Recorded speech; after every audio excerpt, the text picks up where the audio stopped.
retrouve aujourd'hui pour une vidéo spéciale confinement.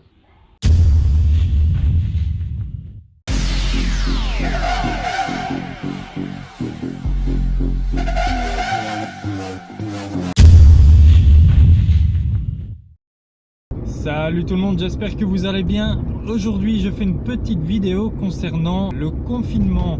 Le confinement, on est tous un peu concernés, chacun reste chez soi, tout le monde s'ennuie, tout le monde se plaint.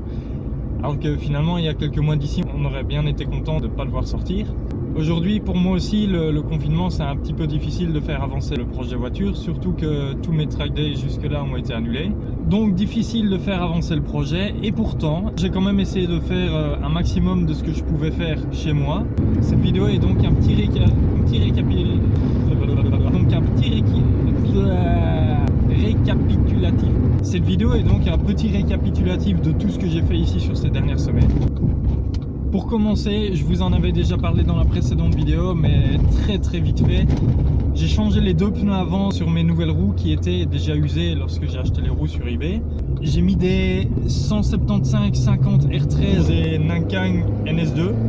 C'est des pneus de voiture de route, mais la gomme est assez tendre, ce qui permettrait d'accrocher bien sur le train avant, parce que le train arrière, lui, est beaucoup plus, la gomme est beaucoup plus dure. Alors, premier gros travail que j'ai fait moi-même, je me suis amusé à retirer le tableau de bord de la voiture. Principalement pour une question d'allègement. J'ai quand même eu beaucoup de mal à le retirer malgré l'aide de mon frère et d'un tuto, parce qu'on a eu beaucoup de difficultés à mettre la main sur toutes les vis. Après, une fois qu'il a été enlevé, j'ai comptabilisé à peu près 9 kg pour le tableau de bord, à peu près 3 kg pour les isolants, etc. Maintenant, il m'a donné accès sur le gros système de chauffage qui est allé au milieu. J'envisage aussi de le retirer et de le remplacer par un petit chauffage que j'ai trouvé pour au cas où il y aurait de la pluie et donc de la buée. Mais pour le reste du temps, je peux le retirer. Il paraît que c'est un poids assez considérable. Pour une Saxo, je dirais à partir de 5 kg, je dirais entre 5 et 10. J'envisage de mettre un siège baquet et cette fois c'est officiel, je l'ai acheté. Je suis en train d'attendre qu'il arrive pour essayer de le monter moi-même. Donc question sécurité, en plus des harnais, il ne devrait pas y avoir de soucis. Étape suivante, le découpage sous la caisse. Alors j'ai passé beaucoup de temps sous la voiture avec une disqueuse à découper toutes les ferrailles qui dépassaient, principalement les attaches pour la roue de secours, le pare-chaleur pour la ligne d'échappement, toutes les petites attaches, les ferrailles qui ne tenaient plus, les attaches de ligne d'échappement, etc., etc. J'ai retiré à peu près 1,3 kg de ferrailles inutiles comme ça. Après j'ai traité, vraiment sérieusement, j'ai mis à peu près 2 kg d'anti-roue, du coup je n'aide pas là-dessus. J'ai continué sur ma lancée et je suis passé à l'avant de la voiture sous les passages de roues. J'ai poncé, j'ai découvert qu'il y avait encore 3 fois plus de roues que ce que je pensais.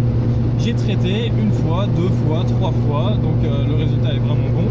Et j'ai terminé avec 3 couches de peinture noire mat en spray pour bien terminer le travail. Je me suis amusé un peu avec un marqueur de pneus que mon père m'avait acheté. C'est un marqueur blanc qui permet d'écrire donc sur la gomme. Pendant plusieurs heures avec ce marqueur blanc, j'ai passé mon temps à repasser tous les traits et les écritures qu'il y avait sur le pneu. Alors après, ça donne pas mal. Par contre, maintenant on voit clairement qu'il y a une différence entre le pneu avant et l'arrière. À l'avant, c'est donc les nouveaux Nankang et à l'arrière, c'est les anciens Sport Contact de la marque Continental. Du coup, les traits sont pas les mêmes non plus. Franchement, j'aime bien ce nouveau style que j'ai donné au pneu. À mon avis, il ajoute au moins 6 chevaux par roue. Dites-moi ce que vous en pensez en commentaire. Comme ça, j'en fais une idée. Alors, point très important, j'ai passé 3 jours à faire ça. Ouais, je me suis fait une petite plaque personnalisée sur une plaque en plexiglas. Merci Thomas. Je vais vous expliquer pourquoi ça a mis autant de temps. D'abord on ponce, puis on brosse. Ensuite on nettoie, on dégraisse la surface. Ensuite on applique une couche de fond. On attend que ça sèche, on applique une couche noire, on attend. Entre temps, on écrit les petites lettres pour que ça fasse joli.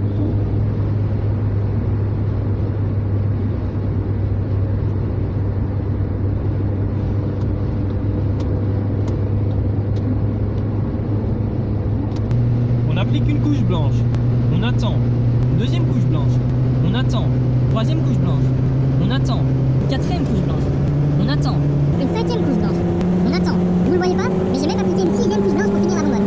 J'ai vidé toute une bombe de peinture blanche sur cette putain de plaque. La peinture blanche n'a pas tenu, ça s'est pas passé du tout comme prévu. J'avais prévu de faire des lettres blanches sur un fond noir.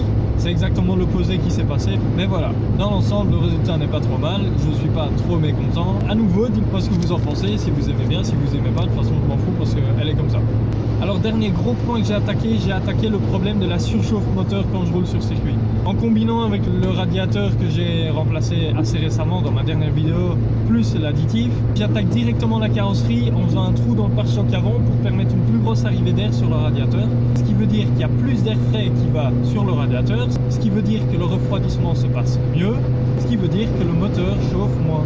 Du coup, ça c'est très pratique pour les petits circuits serrés sur lesquels il manque d'air parce qu'on ne prend pas assez de vitesse, comme à Mété par exemple. Et du coup, vous allez me dire... Ouais, mais dis Lisaï, et sur les grands circuits, les circuits rapides comme Spa par exemple, tu vas même plus passer les 140 tellement tu vas prendre l'air. Les radiateurs sont connus pour prendre énormément d'air à cause de toutes les petites ailettes. Du coup, maintenant c'est pire. Seulement, vous n'aviez pas pensé à ça. Et ouais, qui l'eût cru que ma plaque personnalisée allait aussi servir à l'aérodynamisme.